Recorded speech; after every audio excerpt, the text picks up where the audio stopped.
Ndugu zangu, leo Kanisa Katoliki inaadhimisha Dominika ya pili ya Pasaka. Dominika inayofuata mara moja baada ya Dominika ya ufufuko wa Bwana. Ufufuko ambao unatukumbusha kufufuka kwetu kutoka maisha ya dhambi pamoja na Kristo kwa njia ya ubatizo. Ndio maana leo katika sala ya ufunguzi wa misa tumeambia Mwenyezi Mungu wasaidie watu wako watambue thamani ya ubatizo wao uliowaosha dhambi zao, watambue thamani ya Roho Mtakatifu aliyewapa uzima wa milele, watambue thamani ya ufufuko wao, ili watembee daima wima bila kupotoka.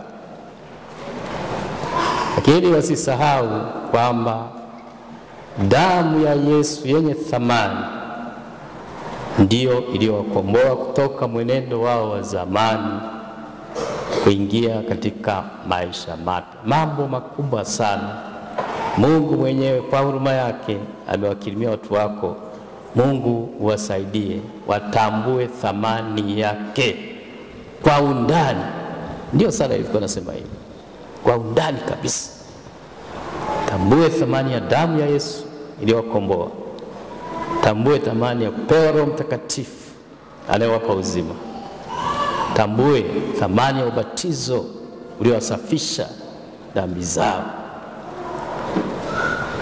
Sasa Dominika ya leo ambayo ndio inatukumbusha yale ambayo tuliadhimisha usiku wa Pasaka, tukanyuziwa maji, kukumbushwa ubatizo wetu, lakini vile vile tukaambiwa turudie ahadi za ubatizo, kumkataa shetani na mambo yake yote na fahari zake zote na njia zake zote. Tukataka kuanza upya kutembea katika huruma ya Mungu, kwa sababu ukombozi tunaopata kwa ubatizo ni bila mastahili yetu, ni huruma ya Mungu 100%. Sisi kazi yetu ni kupokea tu wokovu kwa njia ya imani kwa Yesu Kristo na uthabiti wa nia ya kutembea sawasawa na maagizo ya Mwenyezi Mungu. Basi hakuna gharama yoyote. Sasa hiyo imani ambayo tulikiri siku ya ubatizo, Dominika ya leo inasisitizwa tena kwamba imani tunapoipokea inahitaji kukua siku kwa siku. Na katika katekesi ya kukua kwa imani, Tomaso anatufundisha kukua kutoka kwenye mashaka mpaka kufikia ngazi ya kusimama yeye peke yake. Kasema Yesu ni Bwana wangu na Mungu wangu. Kwa maneno mengine anasema kama Joshua 24:15, kama hamuamini acheni, ila mimi naamini kwamba Yesu ni Bwana na Mungu wangu. Hapo sasa ni katekesi endelevu inayotusaidia kukua mpaka kwenda kwenye ngazi kama hiyo ya Toma, ambayo sasa hivi ndio imani ya kanisa. Kwa sababu tunapohojiwa tunahojiwa mwamkataa shetani, hatusemi tuamkataa, hapana. Kila mtu anasema binafsi kama Toma. Mwasadiki kwa Mungu Baba, hatusemi tunasadiki, hapana. Tunasema nasadiki. Makuzi ya kiroho kutoka kwenye mashaka na wasiwasi mpaka kwenye uimara wa kusema hata wengine wakiacha tabaki peke yangu na muamini Yesu. Kwa Dominika ya leo inaitwa Dominika ya imani, Dominika ya Toma, ambaye amekuwa katika ulimwengu wa kiroho kutoka mashaka mpaka uthabiti wa kubaki amesimama hata peke yake. Na ndio imekuwa mapokeo ya kanisa tangu kale. Dominika hii inaitwa Dominika ya Toma, Dominika ya imani. Ila baadaye sasa, kwa amri ya Yesu mwenyewe, Dominika hii Yesu alitaka vile vile iwe Dominika ya kuadhimisha huruma yake, kwamba walau pawe na Dominika moja ambapo kanisa litakusanyika na kuadhimisha huruma ya Mungu, ili nayo iwe katekesi endelevu, kama watu wakumbushwe kwamba huruma ya Mungu ni kuu, na huruma hii ya Mungu ndio hiyo iliyomtuma Yesu kufa msalabani, kusudi sisi tuwe na ujasiri wa kukataa maovu hata kufa. Tutafakari kama Toma anavyosema, nataka nione kwa undani maumivu ya Yesu kwenye mikono yake. Nataka nitafakari maumivu ya Yesu alionipenda mpaka akachoma mkuki niweke mkono wangu. Nikiyaelewa hayo, nitampa upendo wangu. Na Yesu kweli anatokea nasema, njoo utafakari upendo niliokuwa nao kwako. Nikachoma misumari, nikatobolewa moyo wangu, nikukinge usije ukaangamia roho yako katika ulimwengu ujao. Nikusaidie kufikia kwenye furaha za milele, sababu nakupenda. Sasa hiyo ndio Dominika ya leo. Bora kanisa likubali kupokea maongozi ya Yesu kwa njia ya watokewa wale waliotokewa, wakatuambia kwamba Yesu amesema hivyo, na kanisa likasema amina.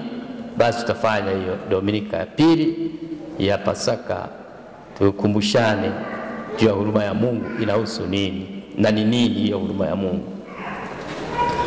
Huruma ya Mungu kwa kweli ni upendo wake unaomsukuma kuona uchungu kwamba yule anayempenda anaenda kuangamia kwa sababu hatembei katika sheria yake takatifu. Mungu anahuzunika sana,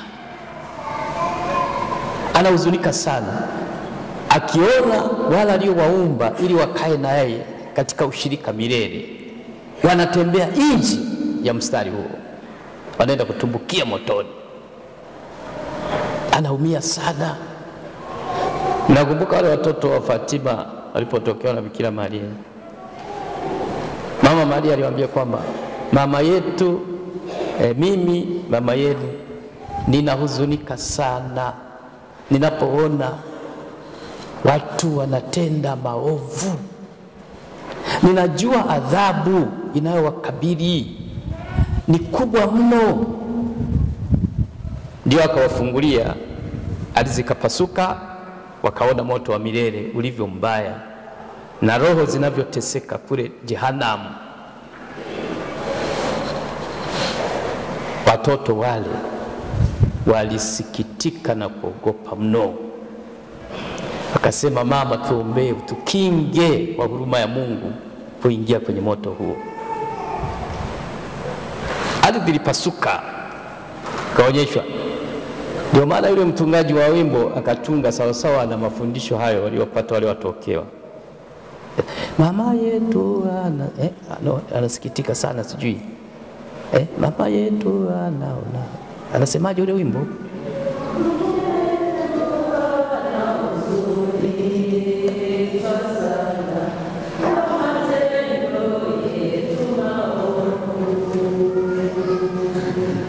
Anajua yetu ijayo, hivyo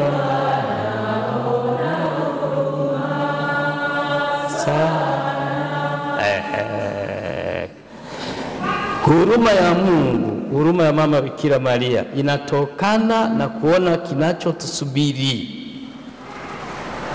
Kama tunavimba vichwa vya kusema sema utakalo, mimi nitatenda dhambi, sema usemalo, mimi nitaendelea kutenda dhambi. anajua adhabu yetu ijayo, hivyo anaona huruma. Huruma haiwezi kupatikana kama mambo yanaenda vizuri tu. Sasa watu wanakula wali na nyama na sambusa, wewe unawahurumia? Unawahurumia kivipi sasa? Watu wanaishi vizuri na wake zao, wanatembea vizuri, amani, wewe unaonea huruma hao? Watu wanatembea katika unyofu wa moyo, wewe unaonea huruma? Huruma ni matokeo ya tatizo. Yule unayempenda anaenda kuangamia, unasikitika mno, unaumia mno. Ndio hiyo huruma. Kwa hiyo tunaposherehekea Dominika ya huruma ya Mungu, ndio hiyo ya kuangalia maumivu ambayo Yesu aliyafanya, atukinge na laana ya milele. Anatuhurumia mno. Kinachotusubiri tusipotembea sawa sawa na yeye alivyotembea ni kibaya mno. Lakini haishii tu kwenye kutuhurumia, anatoa misaada ya kutusaidia tutembee salama mpaka tufike mbinguni. Kwa mfano, katika Injili tumesikia mara baada ya yeye kuwa ameshinda vita ya dhambi na mauti, akawamiminia Roho Mtakatifu mitume ili waweze kuadhimisha sakramenti ya upatanisho, kwamba yule aliyekuwa amejitenga na Mungu pawe na nafasi ya pili ya kurudisha tena urafiki wake na Mungu.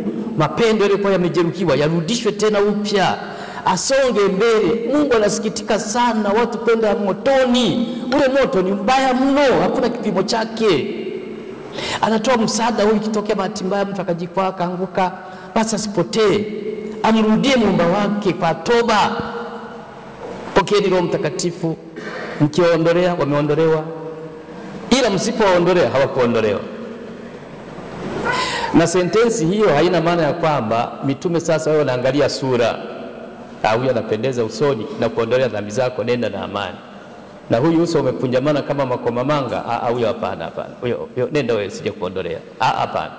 Kigezo ni kwamba je, ni kweli ametambua maumivu aliyomsababishia kipenzi chake Yesu, na akisukumwa na upendo analia machozi.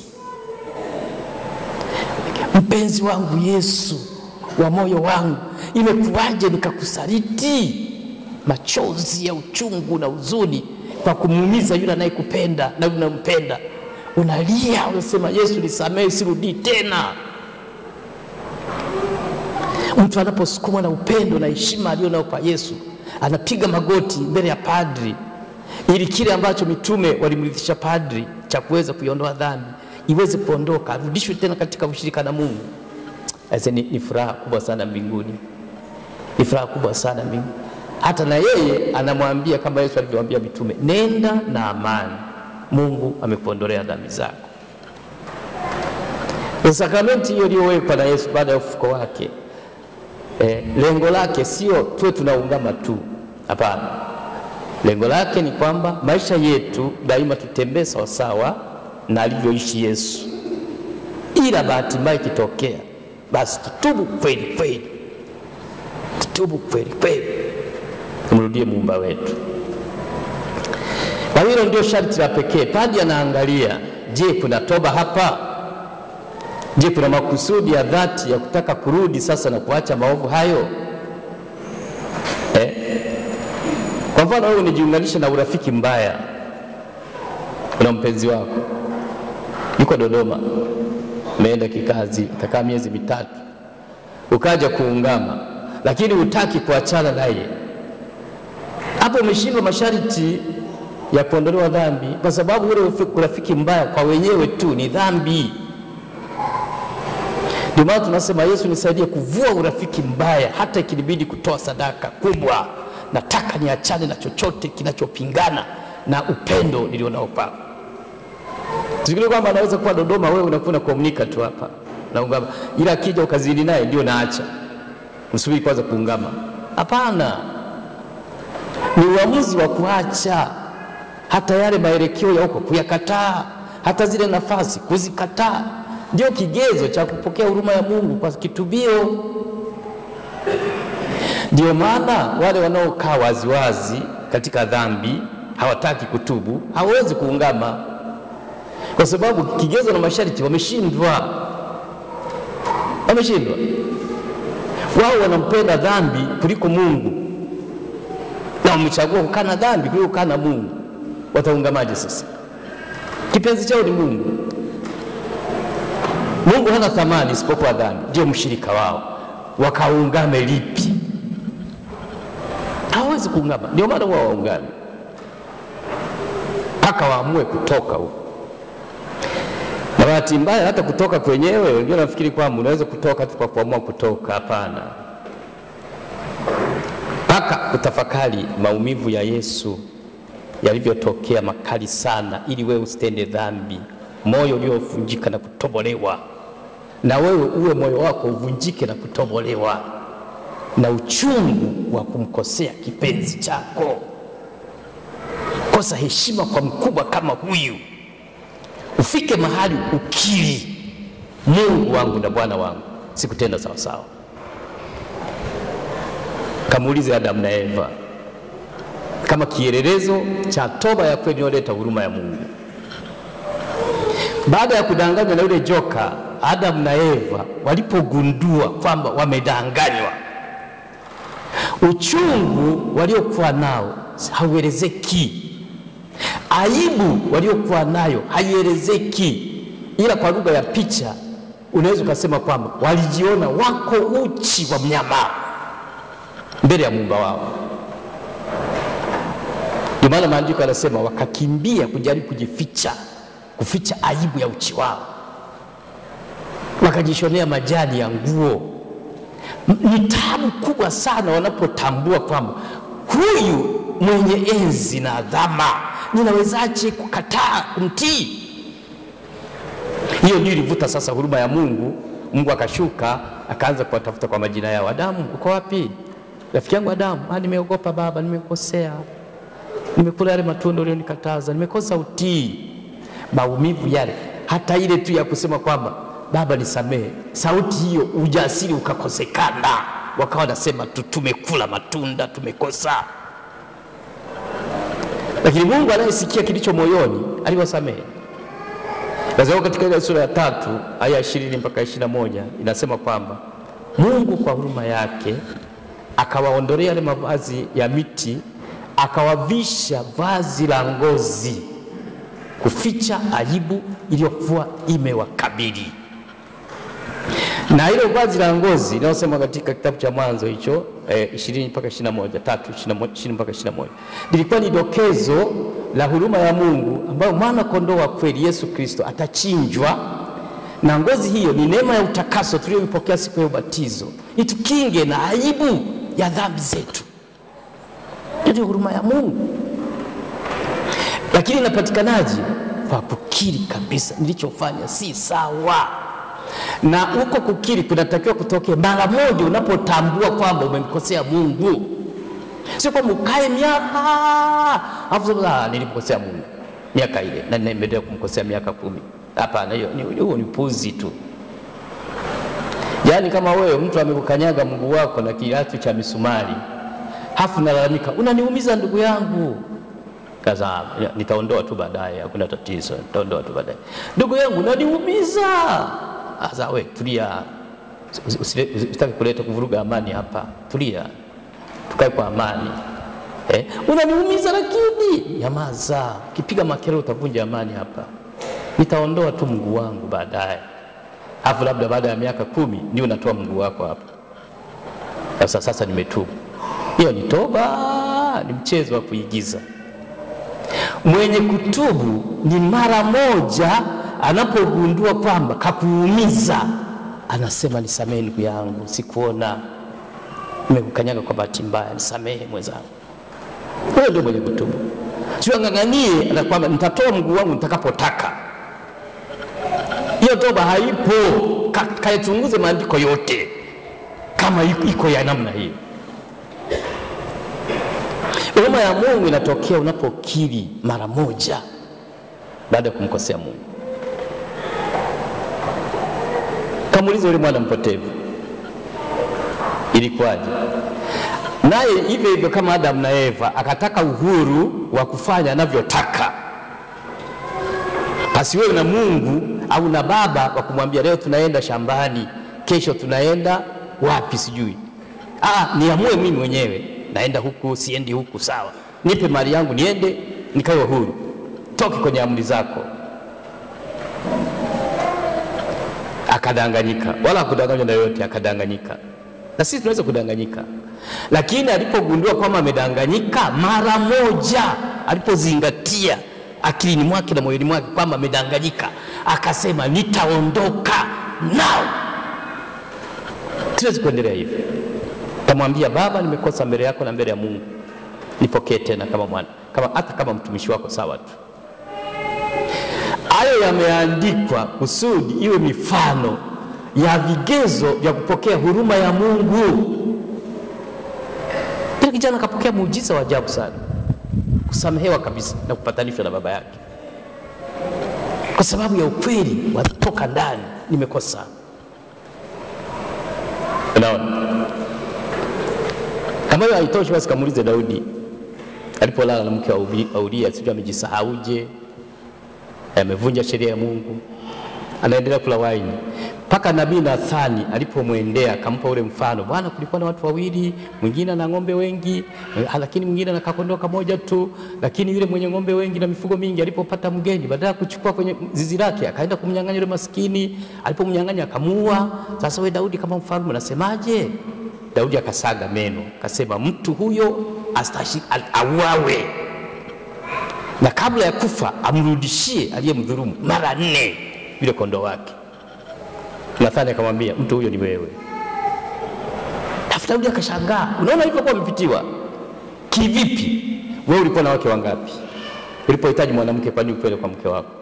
Ukaenda kwa mke wa jirani yako bana mmoja tu, na baada ya kulala naye ukamuua, unakufa. Ndio hukumu ya Mungu.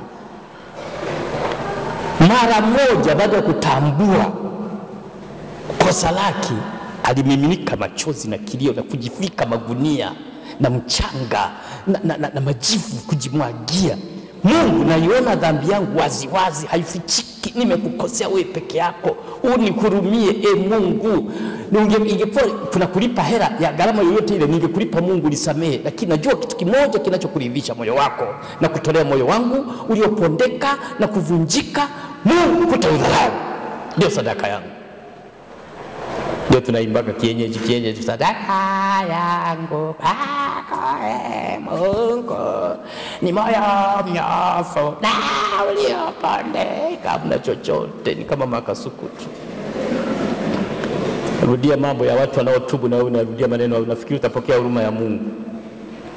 Daudi aliyasema kwa kumaanisha, na kweli Mungu akamwambia, kwa kuwa umetubu immediately hutakufa, ila mtoto wako amekunywa sumu ya laana, hiyo lazima atakufa. Yule mwana haramu uliyempata kwa kulala na mke wa mwenzako atakufa. Daudi akamimilika kumwomba Mungu ili na mtoto asalimike. It was too late. Ile sumu ya laana imeshamaliza uhai, mtoto akafa.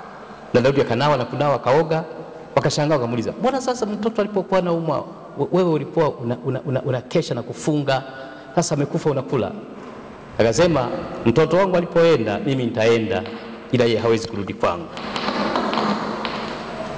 Kuna wakati mwingine it becomes too late to rectify your error, na matokeo ya dhambi yako inaweza kuwa impossible to rectify. Huwezi kurekebisha hasara unayosababisha kwa dhambi zako. Wakati mwingine unatenda dhambi, madhara yake huwezi kuyarekebisha, kama ilivyokuwa kwa Daudi.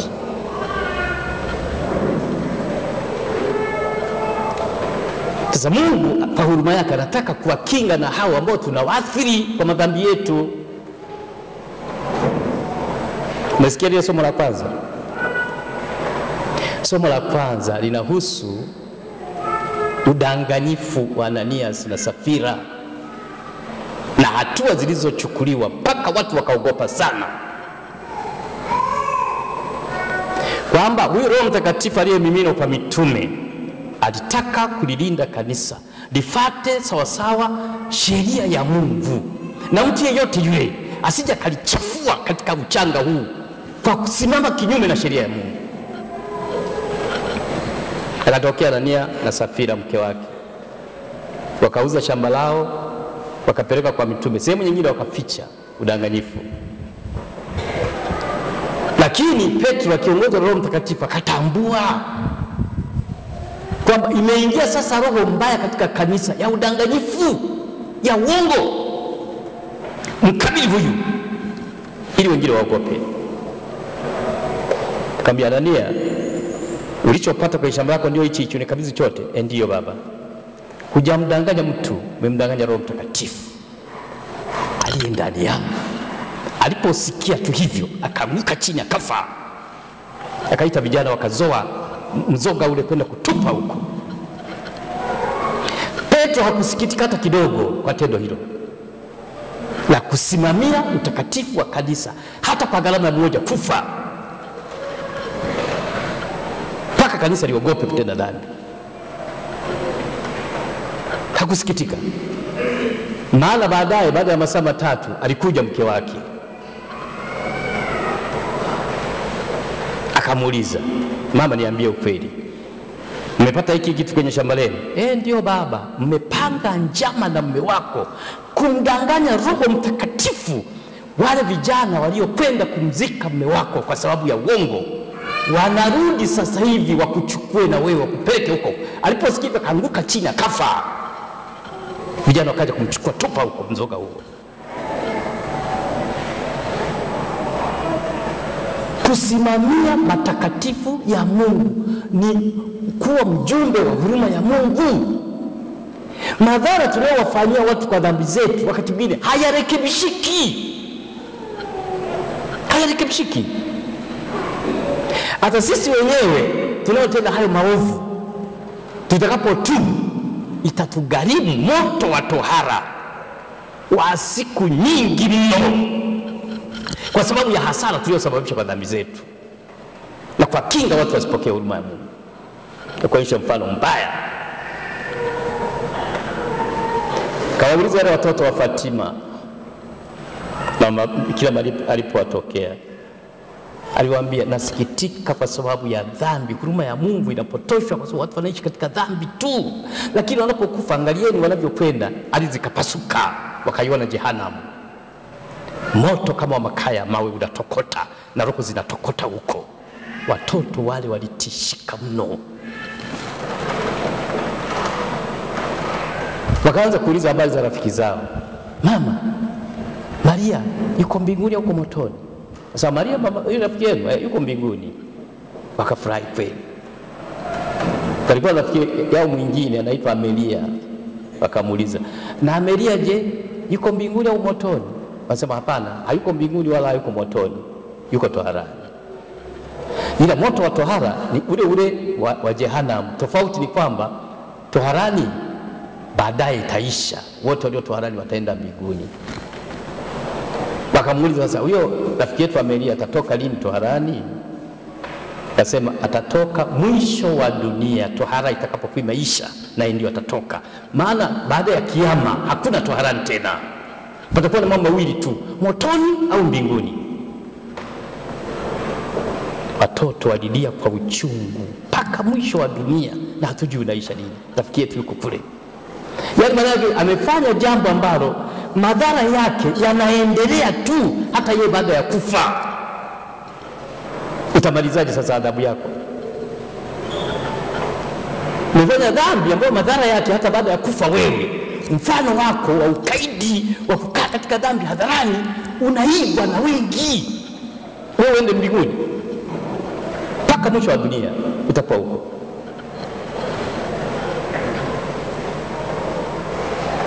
Huruma ya Mungu inatutaka tuipokee kwa kufuata kanuni alizotupa Mungu za kuishi vizuri. Yaani hata mbingu ikutane na dunia tukizingatia kanuni, katiba ya dini yetu.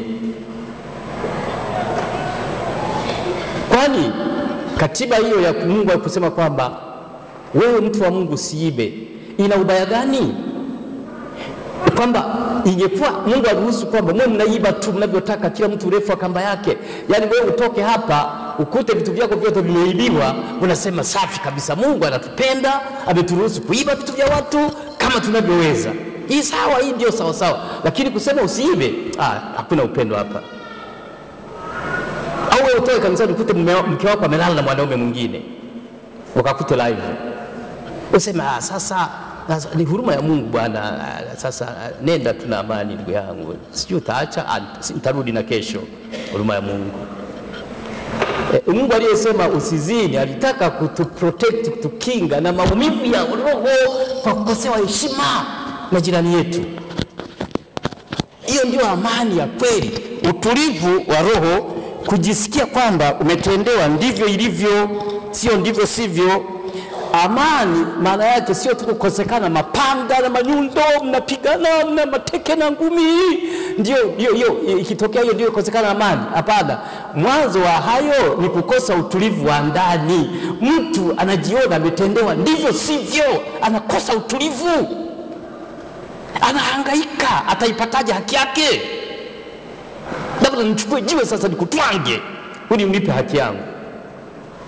Ndio amani inaanza na utulivu wa ndani, kujisikia kwamba nasikilizwa, kujisikiliza kwamba napendwa, kujisikiliza kwamba nathaminiwa, kujisikia kwamba nipo pamoja na wenzangu wanaoona kwamba hiki ni haki yangu, wananipatia.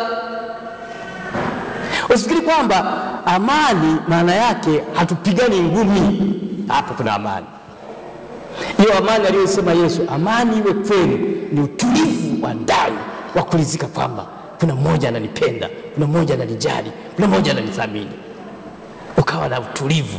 Huwezi kuchukua jiwe kwa hivyo kumtupia mwenzako kama amekutendea unavyostahili kutendewa.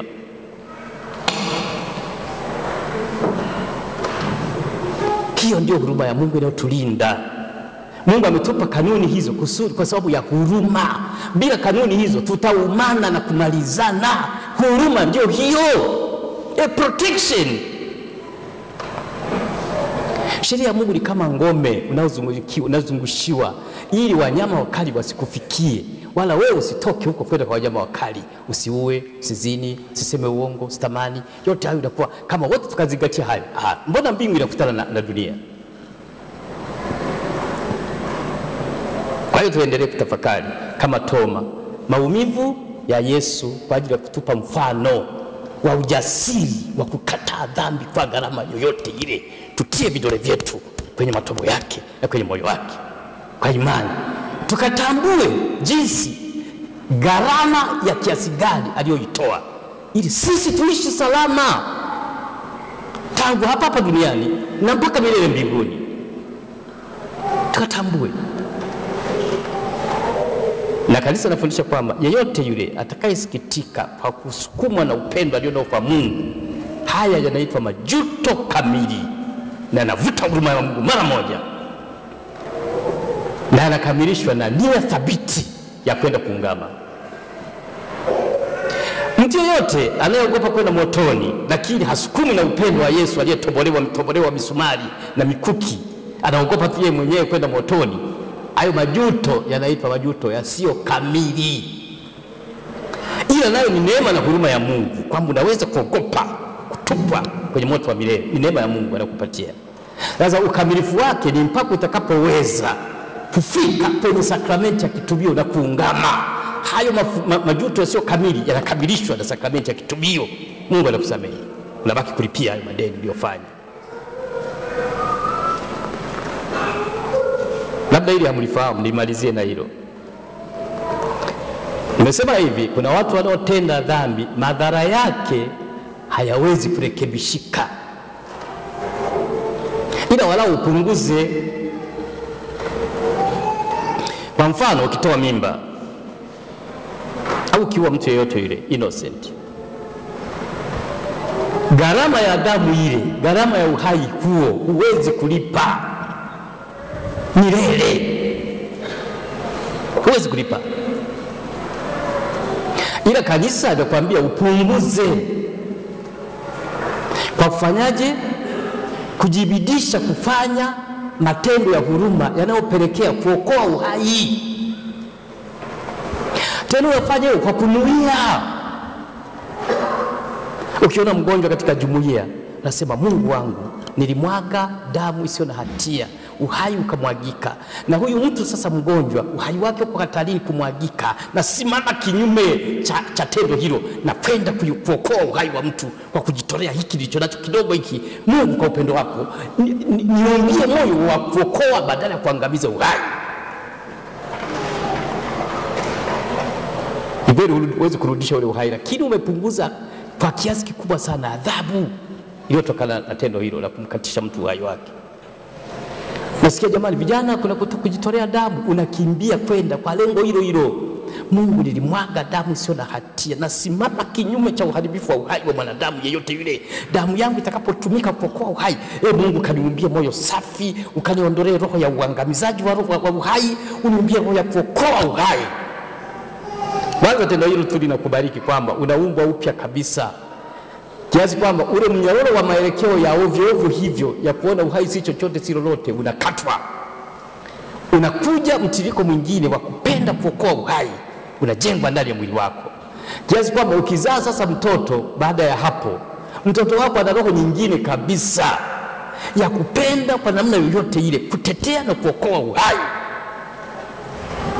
Kwa kazi hiyo watoto wako watakayofanya kuokoa na kutetea uhai, wewe itakupunguzia madhara uliyosababisha ya kumaliza uhai wa mwanadamu. Ukakaa muda mfupi sana toharani, kwa sababu kazi inaendelea ya kurekebisha hasara uliyoifanya. Kuna kazi inaendelea kwa uzao wako. Kuna watetezi wanaendelea kutetea hapo. Mungu anakuondoa haraka sana toharani. Lakini kama mkiendelea kuungama na salamu Maria 2-3 unakaa, mtakaa toharani mpaka mwisho wa dunia, kwa sababu madhara mliyosababisha hamkutaka hata kwa kidole kuyagusa kuyarekebisha, yatakusubiri toharani.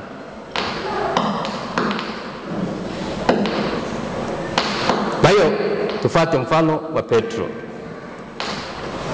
Kila mmoja awe mkali sana, asiwe rafiki wa mtenda dhambi, kula naye na kucheka cheka naye.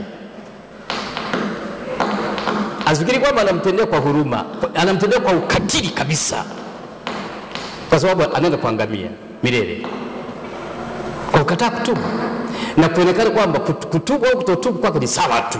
Ana ushirika na kila mtu hapa kanisani. Huyu watu wa Mungu wananikubali, nafanya kazi zao. Kwani kuna shida gani tena? Atatubu vipi sasa huyu? Huyu alipatakiwa hata kama anauza vitumbua, Wakristo asivinunue. Kama ana kioski anauza vitu, Mkristo yote asiende kununua pale, atatubu. Mtu anamtukana Mungu afu anaenda kumpa mtaji wa kuendeleza maduka yake, asiyekuwa na ushirika na Mungu ndio mshirika wako. Watatubu vipi sasa? Jamaa limemwacha Mungu, hata alikomuniki na cheza kinanda hapa. Alafu ikifia hapo unasema asizikwe Kikristo. Ni kama kuna akili kasorobo, kwa sababu sheria ya maaskofu ni kwamba yeyote yule ambaye anashindwa kuwa mshirika na meza ya Bwana asijihusishe katika uongozi wa kanisa kwa ngazi yoyote ile, hata kuimbisha, hata kinanda, hata kwaya, hata Reggio Maria, hata asifanye mpaka aone kwamba kujitenga na kanisa maana yake huwezi kushiriki uongozi. Wewe ukae kule nyuma kama mtoza ushuru, kwa aibu uinamishe kichwa chako kiomba toba. Ukatazi kuja kanisani, lakini ukae nyuma kule. Wewe kuja kifua mbele kabisa, unakuja kusimama hapa mimbarini, wewe unayetenda dhambi hadharani, na kanisa linasema sawa tu. Utatubu lini sasa? Kama leo misa asubuhi, mpika kinanda amecheza kinanda, hakukomunika. Yeye amejitayarisha kucheza kinanda, hajajitayarisha kumpokea Yesu. Wakati wa Pasaka, kwa sheria inasema pokea Ekaristi hasa wakati wa Pasaka. Yeye anacheza kinanda tu, hataki kupokea. Kwa nini? Sijajiandaa. Wewe unajiandaa kucheza kinanda, hujajiandaa kukomunika, una akili sawa sawa? Au mimi hapa nijiandaa kuhubiri, halafu nisijiandae kumpokea Yesu? Wakati wa komunio sasa, mimi jamani sijiandaa, nilikuwa nimejiandaa kuhubiri tu. Mtanielewa? Lakini hawa mnawaelewa hawa.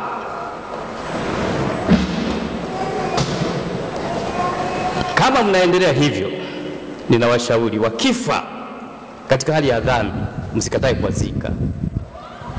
Msitake kutengana na maiti. Maiti haina uwezo tena wa kutubu kwa sababu ya kuadhibiwa. Huyu akiadhibiwa atatubu. Ikiwa mnawavumilia watu na kushirikiana nao watu waliokataa kutubu wakaishi katika dhambi hadharani, wakifa mwazike na chetezo na ubani. Kwa nini mnaotenga maiti na kukumbatia hawa walio hai wanaomtukana Mungu kila siku? Maiti atamtukana Mungu hata siku moja? Unaweka sheria ya kwamba hawa wasijihusishe na utumishi wa Mungu kwa sababu wamemwacha Mungu, halafu naacha kuisimamia kwamba hawa waliokaa katika dhambi maisha yao yote wasizikwe, yenyewe unaisimamia. Una maana gani sasa? Ina maana unafanya unachotaka wewe, hata na wewe hukumu kwa mujibu wa sheria, unahukumu kwa mujibu wa mapenzi yako. Ili nalitaka nitalisimamia, ili silitaki hata kama limetoka kwa Mungu nitaliacha tu. Uongozi gani huo? Kama unataka kusimamia sheria, simamia yote basi. Tusimuone mtu aliyeachana na Bwana anashirika na kanisa mpaka tubu, na asipotubu hata kumzika hatumziki. Then it follows naturally kwamba kwa nini amziki huyu? Kwa sababu hakuwa na shirika na sisi. Ni kama tuambie tukamzike Mluteri Kikatoliki, hana shirika na sisi huyo. Au tukamzike mtu wa dini nyingine kwa imani yetu, huyo alikataa imani yetu, kaisha anavyotaka. Kwa hiyo kwa haki kabisa hatuna wajibu wa kumzika. Kama yake niendelee tu kulibadili kanisa liwe dini chama cha kufa na kuzikana, alafu mseme kwamba ni huruma ya Mungu hiyo. Huo ni ukatili wa shetani dhidi ya huruma ya Mungu. Mwangalie Petro alichokifanya, na Mungu hakumwadhibu, badala yake maandiko yanasema miujiza ikaendelea kutendeka hata kivuli chake. Watu kwa imani wakasema nikiguswa tu na kivuli cha Petro maradhi yangu na mapepo yangu yatatoka, na ndio ikawa hivyo. Baada ya kuruhusu kushuhudia kifo cha Anania na Safira, wanauawa na Mungu ili wasiwe wezi, miujiza ya ajabu itendeka. Simamieni dini inatupeleka mbinguni, sio ushirika wa watu wanaotaka kuishi bila kubuguziana halafu wote twende motoni. Mbuguzi mwenzako ili aende mbinguni, hakikisha halali mpaka na tubu. Hiyo ndio huruma ya Mungu. Kwa misa asubuhi nimewaambia zifuate sheria ya Mungu kwa kuzitaja tu, hata kutafakari zina maana gani tuache.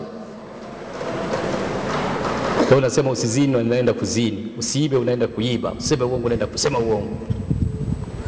Amri za kanisa na zenyewe tunazisema tu bila hata kuzijua zina maana gani. Hata zikifutwa na kanisa sisi tunaendelea tu kuzitamka. Kwa mfano ile amri ya 6 ya kanisa inasemaje? Amri ya 6 ya kanisa inasemaje? Au niko peke yangu tu, hamna mtumo? Najihubiria mwenyewe. Amri ya 6 inasemaje? Shika sheria Katoliki za ndoa. Ni zipi hizo sasa sheria Katoliki za ndoa? Ni zipi? Unazijua? Anazijua nyoshe mkono. Lakini tumo wote shika sheria Katoliki za ndoa. Ni zipi sijui. Unasali nini? Kusali ni kuingia kwenye shule upate kufundishwa kupasayo kutenda, kukumbushwa njia inayokupeleka mbinguni. Sheria Katoliki za ndoa zilifutwa kwa sababu ya ugumu wa mioyo yenu. Mlikataa kufunga ndoa, kataa toba, kataa harusi, kana kaishi mnavyotaka katika dhambi tupu mpaka utakapotaka wewe. Ndio nakuja kwenye kile kinachoitwa kufunga ndoa. Kwa sababu ya ugumu wa mioyo yenu, sheria zenyewe zilikuwa hizi ambazo ni za Katoliki za ndoa, kwamba Mkatoliki asifunge ndoa wakati gani? Wa Kwaresima. Asubiri, kwani kuna shida gani? Kijana yuko nyumbani kwao, msichana yuko nyumbani kwao, asubiri kipindi cha tafakari, kanisa linaomboleza, pasiwe tena na sherehe. Subiri vijana, subirini. Tukimaliza tafakari hizi mtafunga ndoa. It makes a lot of sense. Wasubiri, kwani wana haraka gani? Baada ya siku 40 mtafunga ndoa. Kila mmoja anakaa kwao, anakaa kwao. Vile vile wakati wa majilio ni kipindi kigumu sana cha kutafakari juu ya ujio wa Bwana. Hebu vijana subirini. Tumalize kwanza hiki kitu. Tumaliza basi mfunge ndoa yenu. Ndio ilikuwa maana yake hivyo. Basi changanye masomo. Lakini sasa kama mtu anakaa katika dhambi tupu ya kuzini anavyotaka kila wakati na mwanamke wake, alafu neema ya kutubu ikamjia wakati wa Kwaresima, unamwambia subiri kwanza mpaka Kwaresima ishe. Una akili sawa sawa? Huyo ni kumuhimiza sana, njoo hata leo hii utubu. Kwa hiyo sheria ya kushika sheria katika za ndoa, kusubiri mpaka Kwaresima ishe zikakosa maana, kusubiri mpaka majilio ishe zikakosa maana, zikafutwa. Na katekismu ya Kanisa Katoliki inasema hivyo. Ukisoma ile 2041 mpaka 2043, hizo namba hizo zinaongelea sheria Katoliki za ndoa. Mpaka 2023 katekismu ya Kanisa Katoliki ina amri 5 tu. Ile ndio ikataa na kanisa limeitoa.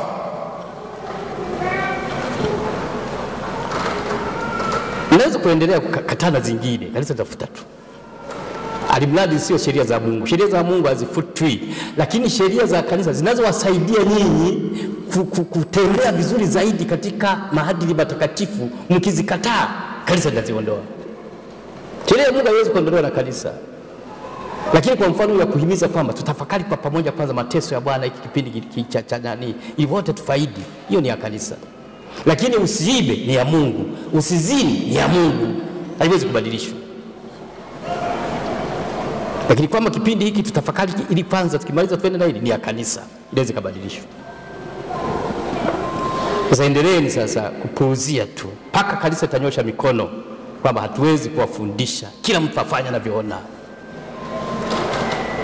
Kwa sababu uenda wazimu ni nini? Uenda wazimu ni kuambia watu kile kile, watu wale wale, na matokeo yake ni yale yale, na wewe unaendelea kuambia kile kile, halafu matokeo ni yale yale. Yaani huo ndio uenda wazimu. Mtufanye sisi wachungaji wa roho zenu wenda wazimu. Sasa jamani, mbeni kwa sauti hatutaki. Ndeni kwenye jumuiya hatuendi. Toeni zaka hatutoi. Simame tukiri imani yetu.